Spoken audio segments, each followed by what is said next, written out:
Isa sa mga tradisyonal na pamahiin upang humikayat ng positibong enerhiya at proteksyon sa tahanan ay ang paggamit ng tubig bilang simbolo ng kasaganaan.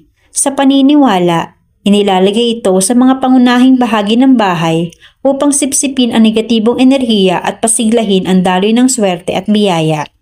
Una, sa may pintuan. Ang paglalagay ng basong tubig sa may pintuan ng bahay ay isang karaniwang pamahiin na may kaugnayan sa feng shui at tradisyonal na paniniwala. Pinaniniwalaang ang basong tubig ay humihikayat ng swerte, kasaganaan at positibong enerhiya papasok sa tahanan at kayang sipsipin ang negatibong enerhiya o malas. Bukod dito, ito rin ay tinuturing na proteksyon laban sa masamang espiritu o inggit ng ibang tao. Karaniwan, gumagamit ng malinis na baso at tubig.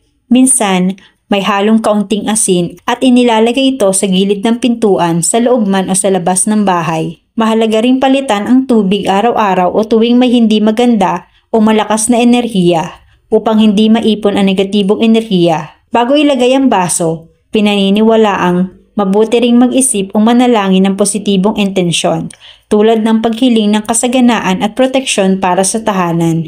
Iwasan naman ang paglalagay sa maduming lugar o malapit sa basura. At may ilan ding naniniwala na mas epektibo kung may baso sa bawat gilid ng pintuan para sa balanseng enerhiya. Sa ganitong paraan, nagiging simbolo ito ng pag-anyaya sa magandang kapalaran at proteksyon sa loob ng bahay.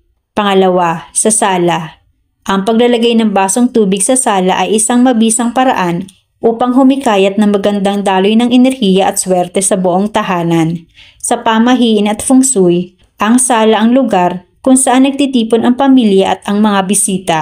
Kaya't ang enerhiya rito ay nakakaapekto sa relasyon, komunikasyon at kabuuang kapalaran ng mga naninirahan. Ang basong tubig ay simbolo ng kasaganaan at positibong enerhiya.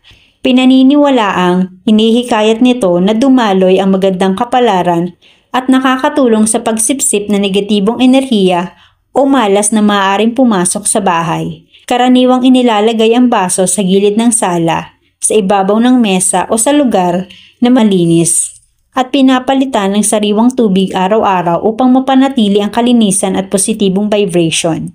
Sa ganitong paraan, nagiging instrumento ang basong tubig upang mapanatili ang balanseng enerhiya, proteksyon at kasaganaan sa loob ng tahanan. Pangatlo, sa kusina.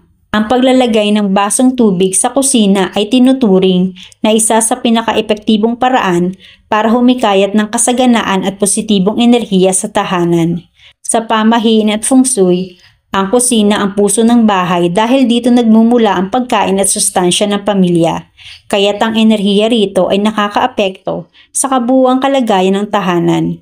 Ang basong tubig ay pinaniniwalaang kumakatawan sa kayamanan at kasaganaan sa pamamagitan ng tubig. Hinihikayat nitong dumaloy ang magandang kapalaran at oportunidad. Bukod dito, tinutulungan din nitong sipsipin ang negatibong enerhiya o malas na maaaring pumasok sa kusina tulad ng away, stress o kakulangan. Para sa mga positibong epekto, karaniwang inirerekomenda na ilagay ang baso sa malinis at maayos na bahagi ng kusina, hindi malapit sa lababo o basura, at palitan ito ng sariwang tubig araw-araw. Habang iniisip o tinitiyak ang intensyon na magdala ng kasaganaan at biyaya sa pamilya. Sa ganitong paraan, nagiging simbolo ang basong tubig ng balanseng enerhiya, proteksyon at patuloy na pagpapala sa tahanan. Pang-apat, sa kwarto. Ang paglalagay ng basong tubig sa kwarto ay tinuturing na paraan upang magdala ng kapayapaan, proteksyon at positibong enerhiya sa personal na espasyo ng isang tao. Sa pamahiin at feng shui, ang kwarto ay lugar ng pahinga, pagtulog at personal na enerhiya, kaya't mahalagang mapanatiling malinis at balanse ang enerhiya rito. Ang basong tubig ay pinaniniwalaang kumakatawan sa kasaganaan at positibong vibration. Tinutulungan nitong sipsipin o alisin ang negatibong enerhiya, stress at malas na maaaring makaapekto sa katahimikan at kalusugan ng nakatira. Karaniwan itong inilalagay sa gilid ng kama o sa dresser, sa lugar na malinis at hindi sagabal sa paggalaw, at pinapalitan ng sariwang tubig araw-araw. Kapag sinamahan ng positibong intensyon, Tulad ng pagninilay o pagdarasal para sa kapayapaan at proteksyon, nagiging simbolo ang basong tubig ng balanseng enerhiya, magandang pagtulog at patuloy na biyaya sa personal na buhay. Sa simpleng paraan na ito, nakikita natin kung paano ang mga tradisyon at pamahiin ay nagbibigay gabay sa pagdadala ng positibong enerhiya sa ating tahanan. Kahit maliit na simbolo lamang tulad ng basong tubig, maaari itong magsilbing paalala ng kasaganaan, proteksyon at kapayapaan para sa buong pamilya.